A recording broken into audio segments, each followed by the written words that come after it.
are staying up. Said we are staying up. We are staying up. Said we are staying up. I don't even know why I'm celebrating, because that might be one of the worst Premier League victories that I've ever seen. It was honking. We were lucky. I think we were very, very lucky in that one. If United had some strikers who could finish their dinner, we'd be talking about a whole different ballgame. But Tottenham won. 1-0 win against Manchester United at home. Our first win at home in about 105 days, I think it was. Crazy. But just a lot of problems are still there.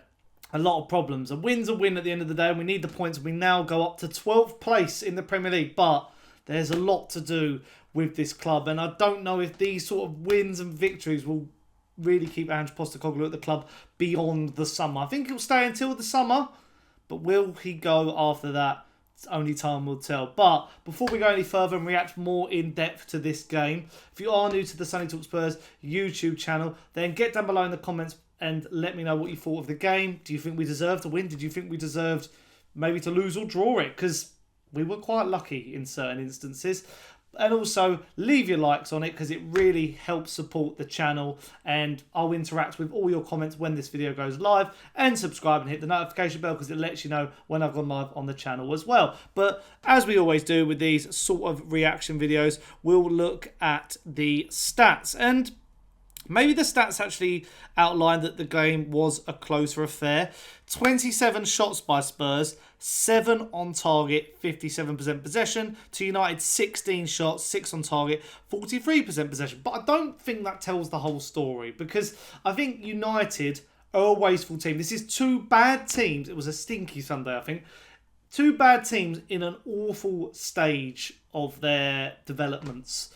I mean, Manchester United under Ruben Amorim, I call them, square pegs in round hole FC. Lots of poor players. Ruben Amorim didn't make a substitution because he had so many youngsters on his bench. It was just such a mediocre performance from both sides. But a moment of magic from James Maddison, pouncing on a really poor Onana save, meant that we got the goal, and that was the difference at the end of it. And obviously, old Maddison was shushing in regard to Roy Keane calling him out in the week. So that was good to see. I think James Maddison was one of the better players on the pitch. He's obviously got that potential to be that player. First start and return since he suffered with his injury. But with Maddison, I mean, he had a great game in general. I think one of the better players came on and off because, obviously managing his time and that. But he's got to do it consistently. He's got to do it next week against Ipswich and beyond. We can't just have these purple patches all the time. He's got to be more consistent, like a lot of the squad has to be.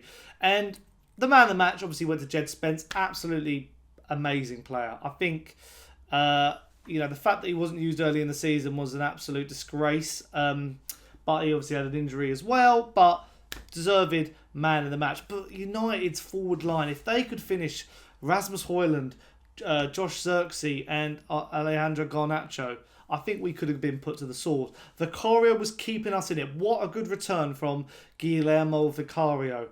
Just obviously is still the starting keeper. I think Kinski won for the future, but Vicario has definitely donned the starting gloves after that performance.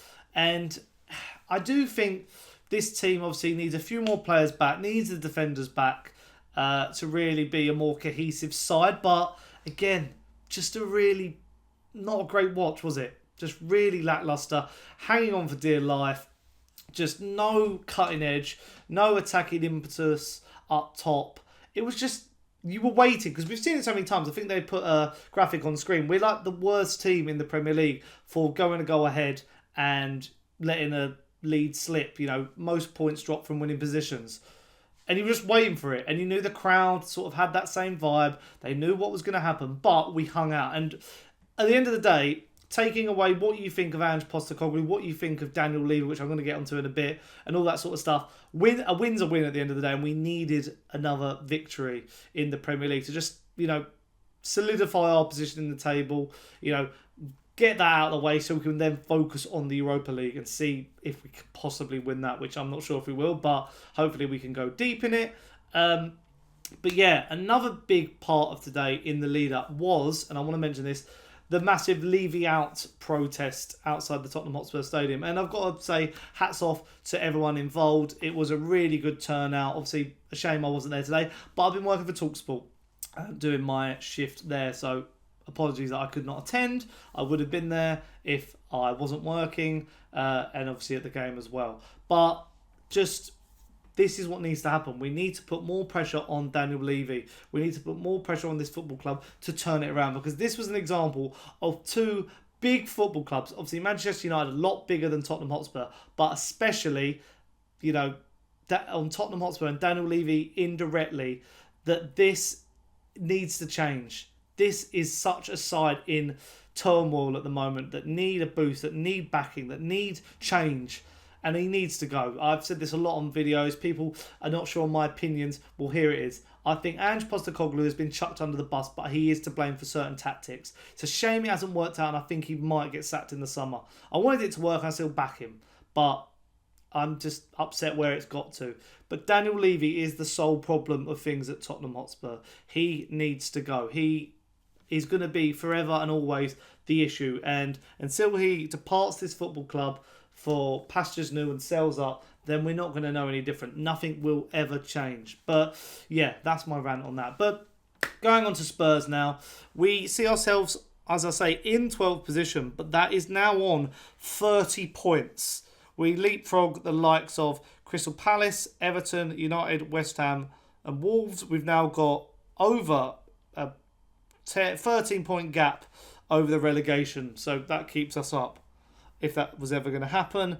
And we're now only 4 points behind Brentford to get into the top half, 7 behind Brighton after that.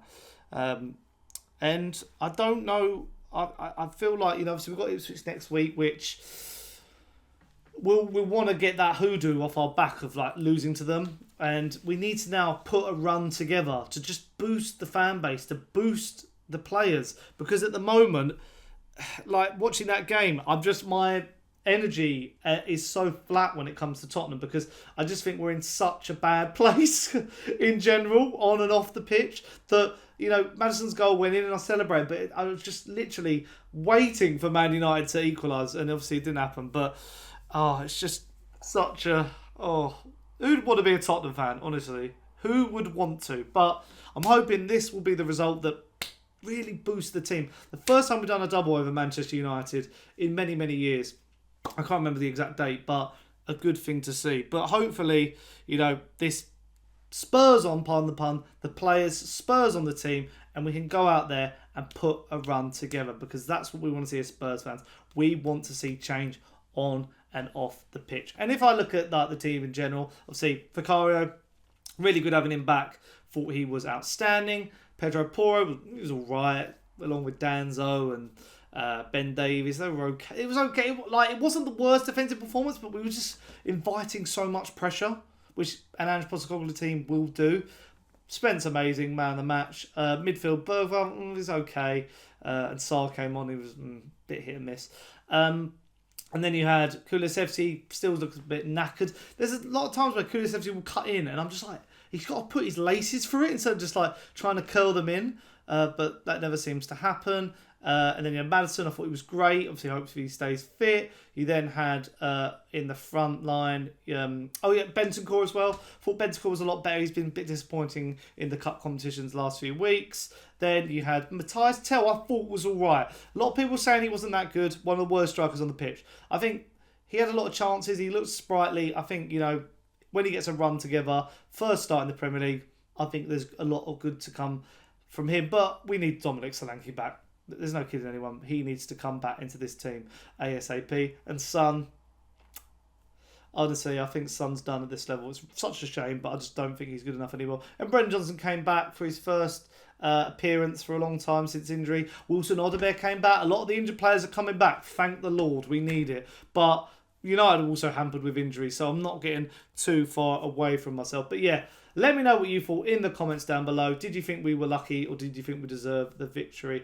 Leave your likes, subscribe, hit the notification bell, and until next time, up the Spurs. I'll see you very soon. Ciao, ciao.